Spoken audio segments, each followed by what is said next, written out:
இப்பிரபஞ்சத்தில் இறைவனை சர்வ வல்லமை கொண்டவர் என்பார்கள். இறைவன் நினைத்தால் ஒரு கணத்தில் பக்தனின் மன விருப்பத்தை நிறைவேற்ற இயலும் என்பார்கள். ஆனால் இறைவனாலும் தன்னிச்சையாக ஏதும் செய்ய இயலாது. விதியின் நியதி மற்றும் கர்ம பலன் இவற்றிற்கு இறைவனும் செவிசாய்க்க வேண்டிய அவசியம் உள்ளது. பக்தனின் உணர்வை அறிந்து வரமளிக்க வேண்டியுள்ளது.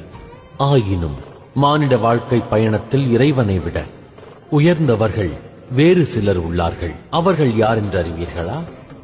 அவர்களே தாயும் தந்தையும். ஏனென்றால் இறைவனின் வாழ்க்கையில் இன்பம் மற்றும் துன்பம் இரண்டையும் நிரப்புகின்றனர். எனினும் அன்னை தந்தை அவர்கள் என்றுமே தங்கள் பிள்ளைகளுக்காக இன்பத்தையே வேண்டுகின்றனர். ஆகையால் என்றும் தனது அன்னை தந்தையை இறைவனைப் போல் வேண்டுங்கள். ஏனென்றால் அவர்களின் பாதத்திலேயே உள்ளது அதீத இன்பமான அழகிய கைலாயம்.